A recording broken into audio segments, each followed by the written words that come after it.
ഞങ്ങൾ ദിവസവും മൊബൈൽ സംബന്ധമായിട്ടുള്ള ടിപ്സുകളും ട്രിക്സുകളും മൊബൈൽ സെറ്റിംഗ്സിൻ്റെ കാര്യങ്ങളുമൊക്കെയാണ് വീഡിയോ ചെയ്യാറ്. എന്നാൽ പല ആളുകളും അതൊക്കെ കണ്ടിട്ട് മനസ്സിൽ വെച്ചുകൊണ്ട് അവരുടെ മൊബൈലിൽ ഇതുപോലെ സെറ്റിംഗ്സിൽ ചെയ്യാൻ ശ്രമിക്കുമ്പോൾ പല കാര്യങ്ങളും അവർ മറന്നുപോകും. എന്നാൽ ഇതിന് നമുക്കൊരു ട്രിക്ക് ഉപയോഗിച്ച് കഴിഞ്ഞാൽ നമുക്കിത് കണ്ടുകൊണ്ട് തന്നെ നമ്മുടെ മൊബൈലിൽ സെറ്റിംഗ്സിൽ മാറ്റങ്ങൾ വരുത്താൻ സാധിക്കും. നമ്മളെ വീഡിയോ ഒരു സൈഡിൽ നിങ്ങൾ കാണുക, ഒരു സൈഡിൽ നിങ്ങൾ സെറ്റിംഗ്സ് ഓപ്പൺ ചെയ്തിട്ട് നിങ്ങളുടെ കാര്യങ്ങളൊക്കെ ചെയ്യുക. അതെങ്ങനെയാണ് ചെയ്യാൻ സാധിക്കുക? ഇതിനായിട്ട് നമ്മൾ സെറ്റിംഗ്സിൽ മൾട്ടി വിൻഡോ അല്ലെങ്കിൽ മൾട്ടി ടാസ്കിംഗ് അല്ലെങ്കിൽ ഫ്ലോട്ടിംഗ് വിൻഡോ, സ്പ്ലിറ്റ് മോഡ് അങ്ങനെയൊക്കെയാണ് നമ്മൾ ഇതിൽ ഉപയോഗിക്കാറ്. ഇതിലേതെങ്കിലും ഒന്ന് തീർച്ചയായിട്ടും നിങ്ങളുടെ മൊബൈലിൽ ഉണ്ടാകും.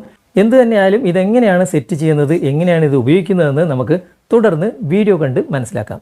നമുക്ക് ആദ്യം മൾട്ടി വിൻഡോയിൽ അല്ലെങ്കിൽ പോപ്പപ്പ് സ്ക്രീനിൽ കൊണ്ടുവരേണ്ട ആപ്ലിക്കേഷൻസ് ഏതാണെന്ന് അത് നമ്മൾ ആദ്യം തന്നെ തീരുമാനിക്കണം. ഞാനിപ്പോൾ 3 ആപ്ലിക്കേഷനാണ് ഇതിനു വേണ്ടി സെലക്ട് ചെയ്യുന്നത്. ഒന്ന് വാട്സപ്പാണ്. വാട്സപ്പ് ജസ്റ്റ് ഓപ്പൺ ചെയ്തു, ഞാനിവിടെ ബാക്ക് വന്നു. അതിനുശേഷം ഞാനിപ്പോൾ യൂട്യൂബാണ് തിരഞ്ഞെടുക്കുന്നത്. യൂട്യൂബ് തിരഞ്ഞെടുത്തു. ഞാൻ അതിനുശേഷം ഇവിടെ ബാക്ക് വരാണ്. അതിനുശേഷം ഞാൻ ഫേസ്ബുക്ക് തിരഞ്ഞെടുത്തു. ഫേസ്ബുക്കിൽ നിന്നും ഞാനിപ്പോൾ ബാക്ക് വന്നു.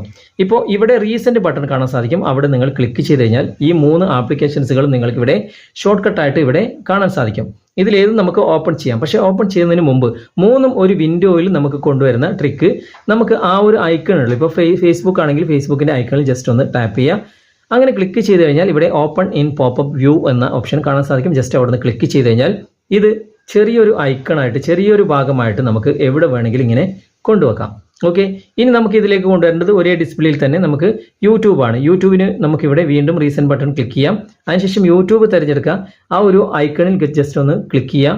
അതിനുശേഷം ഓപ്പൺ ഇൻ പോപ്പപ്പ് വ്യൂ എന്ന ഭാഗം നിങ്ങൾ തിരഞ്ഞെടുക്കുക. ഇപ്പോൾ യൂട്യൂബും നമുക്കിവിടെ ചെറിയൊരു വിൻഡോ ആയിട്ട് വന്നിട്ടുണ്ട്. അത് നമുക്ക് ഏതെങ്കിലും ഒരു കോർണറിൽ കൊണ്ടുവെക്കാം. ഇനി നമുക്ക് കൊണ്ടുവരേണ്ടത് വാട്സപ്പാണ്. വാട്സപ്പിൻ്റെ ആ ഐക്കണിൽ ക്ലിക്ക് ചെയ്ത് കഴിഞ്ഞാൽ ഇവിടെ ഓപ്പൺ ഇൻ പോപ്പപ്പ് വ്യൂ എന്ന ഭാഗത്ത് സെലക്ട് ചെയ്ത് കഴിഞ്ഞാൽ വാട്സാപ്പ് നമുക്ക് ഒരു ഭാഗത്തേക്ക് കൊണ്ടുവെക്കാൻ സാധിക്കും. ഓക്കെ, നമുക്കിത് ആവശ്യത്തിനനുസരിച്ച് ഇങ്ങനെ വലുതും ചെറുതൊക്കെ ആക്കാൻ കഴിയും കേട്ടോ. ഇപ്പോൾ ഇങ്ങനെ വലിച്ച് വലുതാക്കാം. ഇനി നമുക്ക് വേണ്ടെങ്കിൽ ചെറുതാക്കാം. നമുക്ക് ഇതിൽ തന്നെ ചാറ്റ് ചെയ്യാം, കോൾ ചെയ്യാം. ഇനി അത് വർക്ക് ചെയ്യുന്ന സമയത്ത് നമുക്കിപ്പോൾ യൂട്യൂബിലെ വീഡിയോസ് കാണാം. ഇനി നമുക്ക് ഫേസ്ബുക്കാണ് കാണുന്നതെങ്കിൽ ഫേസ്ബുക്കിൽ ജസ്റ്റ് ഒന്ന് ക്ലിക്ക് ചെയ്തിട്ട് ഫേസ്ബുക്കിലെ വീഡിയോസുകൾ കാണാം. അതിലേക്ക് നമുക്ക് ഫോട്ടോസുകൾ ആഡ് ചെയ്യാം. എല്ലാ കാര്യങ്ങളും നമുക്ക് ചെയ്യാൻ സാധിക്കും. ഇനി നമുക്കിതൊരു ചെറിയൊരു ഐക്കണായിട്ട് ഒരു കോർണറിലേക്ക് കൊണ്ടുവെക്കാനുള്ള ഓപ്ഷനും ഉണ്ട്. അതിനായിട്ട് ഇപ്പോൾ നമുക്ക് ഏതാണ് വേണ്ടത്, അതിൻ്റെ ആ ഒരു ചെറിയൊരു വര കാണുന്നുണ്ടല്ലോ, ഒരു ബ്ലൂ കളറിൽ, ആ വരയിൽ ജസ്റ്റ് ഒന്ന് ക്ലിക്ക് ചെയ്ത് കഴിഞ്ഞാൽ ഒരുപാട് ഓപ്ഷൻസ് ഉണ്ട്. ഈ ഒരു ഡബിൾ ഏരോ മാർക്ക് കാണുന്ന ഈ ഒരു ഭാഗം നിങ്ങൾ ജസ്റ്റ് ഒന്ന് സെലക്ട് ചെയ്ത് കഴിഞ്ഞാൽ അതൊരു ഐക്കണായിട്ട് നമുക്ക് ഏതെങ്കിലും ഒരു സൈഡിൽ കൊണ്ടുവെക്കാം. നമുക്ക് ആവശ്യത്തിനനുസരിച്ച് ജസ്റ്റ് ഒന്ന് ക്ലിക്ക് ചെയ്ത് കഴിഞ്ഞാൽ നമുക്കത് വലുതായി കാണുകയും ചെയ്യും. ഇനി നമുക്കിത് മൊത്തം വലിയൊരു സ്ക്രീനിൽ കാണുന്നുണ്ടെങ്കിൽ ജസ്റ്റ് ആ ഒരു വരയിൽ ക്ലിക്ക് ചെയ്തിട്ട് നമുക്ക് ഈ ഒരു ഏരോ മാർക്കിൽ ക്ലിക്ക് ചെയ്ത് കഴിഞ്ഞാൽ വലിയ വിൻഡോ ആയിട്ട് നമുക്കിവിടെ കാണാനും സാധിക്കും. ഇതാണ് നമുക്ക് പോപ്പപ്പ് വിൻഡോയിൽ കൊണ്ടുവരുന്ന ആ ഒരു സംഭവം. ഓക്കെ, ഇനി സ്പ്ലിറ്റ് സ്ക്രീൻ ഏതാണെന്ന് നമുക്കൊന്ന് പരിചയപ്പെടാം. ജസ്റ്റ് ഞാൻ ഇതിൽ നിന്നൊക്കെ ബാക്ക് വരികയാണ്. ഓക്കെ, ഇപ്പോൾ ജസ്റ്റ് ഞാൻ ഇതിൽ നിന്നൊക്കെ ബാക്ക് വന്ന് ഇതൊക്കെ ക്ലോസ് ചെയ്തു. ഇനിയിപ്പോൾ നമുക്ക് സ്പ്ലിറ്റ് സ്ക്രീൻ കൊണ്ടുവരുന്നത് അതേപോലെ തന്നെ നമുക്ക് ഏതാണ് ആപ്ലിക്കേഷൻസുകൾ എന്ന് നമുക്ക് മുന്നേ തീരുമാനിക്കണം. ഞാനിപ്പോൾ ഇതൊക്കെ ക്ലോസ് ചെയ്യാണ്. ഞാനിപ്പോൾ നേരത്തെ നിങ്ങൾക്ക് പറഞ്ഞിരുന്നു, ഇപ്പോൾ യൂട്യൂബിലെ വീഡിയോ കണ്ടുകൊണ്ട് സെറ്റിംഗ്സ് എങ്ങനെ മാറ്റം വരുത്താം എന്ന് ഒറ്റ സ്ക്രീനിൽ നിങ്ങൾക്ക് കാണാൻ സാധിക്കും. അത് സ്പ്ലിറ്റ് സ്ക്രീനിൽ നിങ്ങൾ കൊണ്ടുവന്നാൽ മതി. ഇപ്പോൾ ഞാനിപ്പോൾ ഇവിടെ യൂട്യൂബ് ഓപ്പൺ ചെയ്യാണ്. ഓക്കെ, യൂട്യൂബ് ഓപ്പൺ ചെയ്തു. ജസ്റ്റ് ഞാനൊന്ന് ബാക്ക് വന്നു. അതിനുശേഷം സെറ്റിംഗ്സ് ഓപ്പൺ ചെയ്തു. ജസ്റ്റ് ഞാനൊന്ന് ബാക്ക് വരികയാണ്. ഇപ്പോൾ രണ്ടും സ്പ്ലിറ്റ് സ്ക്രീനിൽ എങ്ങനെയാണ് കൊണ്ടുവരിക? വളരെ ശ്രദ്ധിച്ച് കേൾക്കണം, എങ്കിൽ മാത്രമേ നിങ്ങൾക്കിത് മനസ്സിലാകുകയുള്ളൂ. ഓക്കെ, ഞാനത് റീസെൻറ്റ് ബട്ടൺ ക്ലിക്ക് ചെയ്തു. അതിനുശേഷം ഞാൻ ആദ്യം സെലക്ട് ചെയ്യുന്നത് യൂട്യൂബാണ്. യൂട്യൂബിൻ്റെ ഐക്കണിൽ ക്ലിക്ക് ചെയ്തു. ഇവിടെ open in split screen view എന്ന ഭാഗം ഞാൻ സെലക്ട് ചെയ്തു. ഇപ്പോൾ യൂട്യൂബ് നിങ്ങൾക്ക് ഇവിടെ കാണാൻ സാധിക്കും. പകുതി ഭാഗത്ത് യൂട്യൂബ് ഇവിടെ പ്രവർത്തിക്കുന്നുണ്ട്. ഓക്കെ, അതിലുള്ള വീഡിയോ കണ്ടുകൊണ്ട് സെറ്റിംഗ്സിൽ എങ്ങനെ മാറ്റം വരുത്താം? അതിനായിട്ട് വീണ്ടും നിങ്ങൾ ഇനി റീസെൻറ്റ് ബട്ടണിൽ പോകരുത്. കാരണം ഇവിടെ താഴെ റീസെൻ്റ് ആയിട്ട് നിങ്ങൾ തുറന്ന ആപ്ലിക്കേഷൻ ഇവിടെ കാണാൻ സാധിക്കും. അത് നിങ്ങളുടെ സെറ്റിംഗ്സ് ആണ്. സെറ്റിംഗ്സ് ജസ്റ്റ് ഒന്ന് സെലക്ട് ചെയ്താൽ മതി. അപ്പോൾ സെറ്റിംഗ്സ് ഇവിടെ നിങ്ങൾക്ക് പ്രവർത്തിപ്പിക്കാൻ പറ്റും. യൂട്യൂബിലെ വീഡിയോ കണ്ടുകൊണ്ട് തന്നെ സെറ്റിംഗ്സിൽ മാറ്റങ്ങൾ വരുത്താൻ നിങ്ങൾക്ക് സാധിക്കും. ഇതാണ് സ്പ്ലിറ്റ് സ്ക്രീനിൻ്റെ സംഭവം. അപ്പോൾ ഏതൊക്കെ ആപ്ലിക്കേഷൻ നിങ്ങൾ നേരത്തെ സെലക്ട് ചെയ്ത് വെക്കുക. അതിനുശേഷം ഞാൻ ഈ കാണിക്കുന്ന രൂപത്തിൽ നിങ്ങൾ സെലക്ട് ചെയ്ത് കഴിഞ്ഞാൽ 2 ആപ്ലിക്കേഷൻസുകൾ പകുതി സ്ക്രീനിൽ നിങ്ങൾക്ക് പ്രവർത്തിപ്പിക്കാൻ കഴിയും. ഓക്കെ, ഇനി വാട്സപ്പിൽ നിങ്ങൾ കോൾ ചെയ്തുകൊണ്ടിരിക്കുന്ന സമയത്ത് യൂട്യൂബിലെ വീഡിയോ കാണണം, അതും നിങ്ങൾക്ക് കഴിയും. അങ്ങനെ 2 ആപ്ലിക്കേഷൻസുകൾ സ്പ്ലിറ്റ് സ്ക്രീനിൽ പകുതിയായിട്ട് നിങ്ങൾക്ക് ഉപയോഗിക്കാൻ സാധിക്കും. ഇതാണ് അതിൻ്റെ ഒരു ട്രിക്ക്. ഇനി ഞാനിപ്പം ബാക്ക് വരാണ്. ഓക്കെ, നിങ്ങൾക്ക് ഇങ്ങനെ ആപ്ലിക്കേഷൻ്റെ ഈ ഒരു ഐക്കൺ ക്ലിക്ക് ചെയ്യുമ്പോൾ open in split screen view എന്ന ഭാഗവും അതുപോലെ തന്നെ ഓപ്പൺ ഇൻ പോപ്പപ്പ് വ്യൂ എന്നും നിങ്ങൾക്ക് കാണുന്നില്ല എങ്കിൽ ഞാൻ നിങ്ങൾക്ക് സെറ്റിങ്സിൻ്റെ അകത്തുള്ള മാറ്റങ്ങൾ ഞാൻ നിങ്ങൾക്ക് കാണിച്ചു തരാം. ഞാൻ ജസ്റ്റ് ഇതിൽ നിന്ന് ബാക്ക് വരാണ്. ബാക്ക് വന്നതിന് ശേഷം നിങ്ങളുടെ മൊബൈലിലെ സെറ്റിങ്സ് ഓപ്പൺ ചെയ്യുക. ഓപ്പൺ ചെയ്തതിന് ശേഷം സെർച്ച് ബാറിൽ ഞാൻ കാണിക്കുന്ന പോലെ നിങ്ങൾ ടൈപ്പ് ചെയ്യുക, മൾട്ടി വിൻഡോ എന്ന് ടൈപ്പ് ചെയ്യുക. മൾട്ടി എന്ന് അടിക്കുമ്പോൾ തന്നെ മൾട്ടി വിൻഡോ വരും. അവിടെ ജസ്റ്റ് ഒന്ന് ക്ലിക്ക് ചെയ്യുക. ക്ലിക്ക് ചെയ്ത് കഴിഞ്ഞാൽ മൾട്ടി വിൻഡോ ഇവിടെ കാണാം. അവിടെ നിങ്ങളൊന്ന് ക്ലിക്ക് ചെയ്യുക. അതിനുശേഷം നിങ്ങൾക്ക് ഇവിടെ 3 ഓപ്ഷൻസുകൾ കാണാൻ സാധിക്കും. 3ഉം നിങ്ങൾ ഓപ്പണിലല്ല എങ്കിൽ ഓപ്പൺ വെച്ച് കഴിഞ്ഞാൽ നിങ്ങൾക്ക് നേരത്തെ കാണിച്ച ആ ഒരു പോപ്പപ്പ് വിൻഡോവും അതുപോലെ തന്നെ സ്പ്ലിറ്റ് സ്ക്രീനും നിങ്ങൾക്ക് ആപ്ലിക്കേഷൻ്റെ ഐക്കണിൽ ക്ലിക്ക് ചെയ്യുമ്പോൾ കാണാൻ സാധിക്കും. പക്ഷേ ഇതിന് വേറൊരു പ്രത്യേകതയുണ്ട്. നമുക്ക് ഷോർട്ട് കട്ടായിട്ട് ഇതിലേക്ക് ചെയ്യാനുള്ള ഓപ്ഷൻസുകൾ ഇവിടെ തന്നെ കാണിക്കുന്നുണ്ട്. അത് നിങ്ങൾക്ക് ഞാൻ കാണിച്ചു തരാം. ഇപ്പോൾ നമുക്കിത് 3ഉം ഓപ്പണിൽ വെച്ചല്ലോ. ഇവിടെ സ്വൈപ്പ് ടു സ്പ്ലിറ്റ് സ്ക്രീൻ എന്നൊരു ഓപ്ഷൻ ഉണ്ട്. ജസ്റ്റ് അവിടെ ക്ലിക്ക് ചെയ്ത് കഴിഞ്ഞാൽ നേരത്തെ നമ്മൾ ആപ്ലിക്കേഷൻ്റെ ഐക്കണിൽ ക്ലിക്ക് ചെയ്തിട്ട് 2 ആപ്ലിക്കേഷൻ കൊണ്ടുവരികയാണ് ചെയ്തത്. എന്നാൽ അതിൻ്റെ ആവശ്യമില്ല.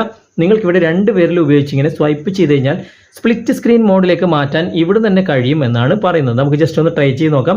2 വിരൽ ഞാനിവിടെ താഴെ വെച്ചിട്ട് ഇവിടെ ഒന്ന് സ്വൈപ്പ് ചെയ്യാണ്.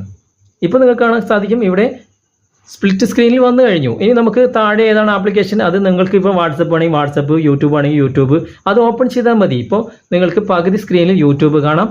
ഇവിടെ പകുതി സ്ക്രീനിൽ നിങ്ങൾ എവിടെയാണോ ഓപ്പൺ ചെയ്തത് അത് കൊണ്ടുവരാൻ സാധിക്കും. വളരെ സിമ്പിളായിട്ട് ഷോർട്ട് കട്ടായിട്ട് നമുക്ക് കൊണ്ടുവരുന്ന ഓപ്ഷൻ ഇവിടെ കാണിക്കുന്നുണ്ട്. ജസ്റ്റ് നമുക്കൊന്ന് ബാക്ക് വരാം. അതേപോലെ തന്നെ നമുക്കിവിടെ ആ ഒരു സെറ്റിങ്സിൽ ഞാനിപ്പോൾ നേരെ ബാക്ക് വരാൻ ഇതൊക്കെ ക്ലോസ് ചെയ്യാണ്. അതേ സെറ്റിങ്സിൽ മറ്റൊരു ഓപ്ഷനും കൂടി കാണിക്കുന്നുണ്ട്. അതായത് മൾട്ടി വിൻഡോ എന്ന ഈ ഒരു ഓപ്ഷനിൽ രണ്ടാമത്തെ settings swipe to popup view എന്നാണ് കാണിക്കുന്നത്. സ്വൈപ്പ് ചെയ്തിട്ട് നമുക്ക് പോപ്പപ്പ് വ്യൂവിലേക്ക് കൊണ്ടുവരാൻ സാധിക്കും. അതെങ്ങനെയെന്ന് നമുക്ക് നോക്കാം. ജസ്റ്റ് ആ ഒരു എഴുത്തിൽ ക്ലിക്ക് ചെയ്യുക. ക്ലിക്ക് ചെയ്തതിന് ശേഷം ഇവിടെ കാണിക്കുന്നുണ്ട് മുകളിൽ ടച്ച് ചെയ്തിട്ട് പിന്നെ സ്വൈപ്പ് ചെയ്ത് കഴിഞ്ഞാൽ അത് പോപ്പപ്പ് വിൻഡോ ആയിട്ട് മാറും. ഐക്കണിൽ പ്രസ് ചെയ്യേണ്ട എന്ന് തന്നെയാണ് കാണിക്കുന്നത്. അത് എല്ലാ മൊബൈലിലും ഉണ്ടാകില്ല. ജസ്റ്റ് ഞാൻ നിങ്ങൾക്കൊന്ന് കാണിച്ചു തരാം. ഇപ്പോൾ ഞാൻ ഈ വിൻഡോ തന്നെ പോപ്പപ്പിലേക്ക് കൊണ്ടുവരാണ്. ജസ്റ്റ് മുകളിൽ ഒന്ന് ടാപ്പ് ചെയ്യുക. അതിനുശേഷം ഒന്ന് ഇങ്ങനെ വലിക്കുക. ഇപ്പോൾ നിങ്ങൾക്ക് ഇവിടെ കാണാൻ സാധിക്കും അത് ചെറിയൊരു വിൻഡോ ആയിട്ട് മാറിയിട്ടുണ്ട്. ഇനി നമുക്ക് വാട്സപ്പ് ഓപ്പൺ ചെയ്യാം. വാട്സപ്പ് ഓപ്പൺ ചെയ്തു. ഇപ്പോൾ ആ വാട്സപ്പിൻ്റെ ഐക്കൺ റീസെൻറ്റ് ബട്ടണിൽ ക്ലിക്ക് ചെയ്തിട്ട് അതിൻ്റെ ഐക്കൺ ഒന്നും ക്ലിക്ക് ചെയ്യേണ്ട ആവശ്യമില്ല. ജസ്റ്റ് ഇവിടെ കോർണറിൽ ഒന്ന് ടാപ്പ് ചെയ്യുക. അതിനുശേഷം ഒന്ന് വലിച്ചാൽ മതി. അത് ചെറിയൊരു വിൻഡോ ആയിട്ട് ഇവിടെ മാറിയിട്ടുണ്ട്. നമുക്കത് ചെറുതാക്കാം, വലുതാക്കാം, എവിടെ വേണമെങ്കിലും കൊണ്ടുവെക്കാം. ഷോർട്ട് കട്ടായിട്ട് പെട്ടെന്ന് നമുക്ക് ചെയ്യാനുള്ള ഓപ്ഷൻ ഉണ്ട്. പക്ഷേ എല്ലാ മൊബൈലിലും അത് കാണില്ല. അതുകൊണ്ടാണ് ആദ്യത്തെ ഓപ്ഷൻസുകൾ നിങ്ങൾക്ക് ഞാൻ കാണിച്ചത്. ഓക്കെ, അപ്പോൾ ഈ ഒരു കാര്യം ശ്രദ്ധിക്കുക. ഇനി ഇതിന് പുറമെ നമുക്ക് മറ്റൊരു കാര്യം കൂടി ചെയ്യേണ്ടതായിട്ടുണ്ട്. ജസ്റ്റ് ബാക്ക് വന്നിട്ട് ഞാനിപ്പോൾ നേരത്തെ കാണിച്ച ഈ ഓപ്ഷൻ തന്നെ ഓപ്പൺ ചെയ്യാണ്. ഓക്കെ, ഞാനിപ്പോൾ ഇതിൽ നിന്ന് ബാക്ക് വന്നു. ഈ 3 ഓപ്ഷൻസുകൾ നിങ്ങൾ ഓണിൽ വെക്കാൻ ശ്രദ്ധിക്കുക. താഴെ നിങ്ങൾ കാണാൻ സാധിക്കും multi window for all apps എന്ന ഭാഗം. അവിടെ ജസ്റ്റ് ഒന്ന് ക്ലിക്ക് ചെയ്യുക. ക്ലിക്ക് ചെയ്ത് കഴിഞ്ഞാൽ ഇത് ഓപ്പണിലല്ലെങ്കിൽ ഓപ്പണിൽ കൊടുക്കുക. കാരണം നിങ്ങൾക്ക് എല്ലാ ആപ്ലിക്കേഷൻസുകളും മൾട്ടി വിൻഡോയിൽ കൊണ്ടുവരണമെങ്കിൽ ഇത് ഓപ്പണിൽ വെച്ചേ പറ്റൂ. ഓക്കെ, അതിനുശേഷം താഴേക്ക് ഇങ്ങനെ സ്വൈപ്പ് ചെയ്ത് കഴിഞ്ഞാൽ 3 ഓപ്ഷൻസുകൾ ഇവിടെ കാണാൻ സാധിക്കും. ഈ 3 ഓപ്ഷൻസ് തന്നെയാണ് ഞാൻ നേരത്തെ കാണിച്ചത്. ജസ്റ്റ് ബാക്ക് വന്നു കഴിഞ്ഞാൽ ഇവിടെ കാണുന്ന ഈ ഓപ്പൺ ചെയ്ത 3 ഓപ്ഷൻ തന്നെയാണ് ഞാനിപ്പോൾ കാണിച്ച ആ ഒരു 3 ഓപ്ഷൻ. ഓക്കെ, അപ്പോൾ അത് തമ്മിൽ വ്യത്യാസങ്ങളൊന്നുമില്ല. അപ്പം നമ്മുടെ മൊബൈലിൽ സ്പ്ലിറ്റ് സ്ക്രീനിലേക്ക് കൊണ്ടുവരുന്നതും പോപ്പപ്പ് മോഡിലേക്ക് കൊണ്ടുവരുന്നതും എല്ലാ രൂപത്തിലും ഞാനിപ്പോൾ കാണിച്ചു കഴിഞ്ഞു. നിങ്ങൾക്ക് എന്തെങ്കിലും സംശയം ഉണ്ടെങ്കിൽ തീർച്ചയായിട്ടും നിങ്ങൾ കമൻറ്റിൽ രേഖപ്പെടുത്താവുന്നതാണ്. ഞാനിപ്പോൾ സാംസങ് മൊബൈലാണ് കാണിച്ചത്. എല്ലാ മൊബൈലിലും ഇങ്ങനെയുള്ള സ്പ്ലിറ്റ് സ്ക്രീനിൻ്റെ ഓപ്ഷൻ ഉണ്ട്. അതുപോലെ തന്നെ പോപ്പപ്പ് മോഡിൻ്റെ ഓപ്ഷനും ഉണ്ട്. അപ്പം നിങ്ങളുടെ മൊബൈൽ നിങ്ങൾ ചെക്ക് ചെയ്തിട്ട് തീർച്ചയായിട്ടും അതിൻ്റെ ഫീഡ്ബാക്ക് അറിയിക്കാൻ മറക്കരുത്. ഓക്കെ ഫ്രണ്ട്സ്, ഇന്നത്തെ വീഡിയോ നിങ്ങൾക്ക് ഉപകാരപ്രദമായി എന്ന് തോന്നുന്നുണ്ടെങ്കിൽ നിങ്ങളുടെ കൂട്ടുകാരിലേക്കും വീഡിയോ ഷെയർ ചെയ്തെത്തിക്കുക. അതുപോലെ തന്നെ വീഡിയോയെക്കുറിച്ചുള്ള അഭിപ്രായങ്ങളും നിർദ്ദേശങ്ങളും നിങ്ങൾ കമൻറ്റായി രേഖപ്പെടുത്തുക. വീഡിയോ ഇഷ്ടമായിട്ടുണ്ടെങ്കിൽ ലൈക്ക് ചെയ്യാനും കമൻറ്റ് ചെയ്യാനും ഷെയർ ചെയ്യാനും മറക്കരുത്. ചാനൽ ഇതുവരെ നിങ്ങൾ ഫോളോ ചെയ്തിട്ടില്ലെങ്കിൽ ചാനൽ നെയിമുകളൊക്കെ നിങ്ങൾക്ക് ഇവിടെ താഴെ കാണാൻ സാധിക്കും. ഇതിലൂടെ നിങ്ങൾക്ക് ഫേസ്ബുക്കിലാണെങ്കിലും യൂട്യൂബിലാണെങ്കിലും ഞങ്ങളുടെ ചാനലിലേക്ക് നിങ്ങൾക്ക് എത്തിച്ചേരാൻ സാധിക്കും. വളരെ ഇൻഫോർമേറ്റീവ് ആയിട്ടുള്ള നല്ല നല്ല വീഡിയോകൾ നിങ്ങൾക്ക് അതിൽ കാണാൻ സാധിക്കും. ഇഷ്ടപ്പെട്ടിട്ടുണ്ടെങ്കിൽ ലൈക്ക് ചെയ്യുക, സബ്സ്ക്രൈബ് ചെയ്യുക, ഫോളോ ചെയ്യുക, ഷെയർ ചെയ്യുക. നമുക്ക് അടുത്ത നല്ലൊരു വീഡിയോയുമായി അടുത്ത അവസരത്തിൽ നമുക്ക് വീണ്ടും കണ്ടുമുട്ടാം. Thanks for watching. ബൈ.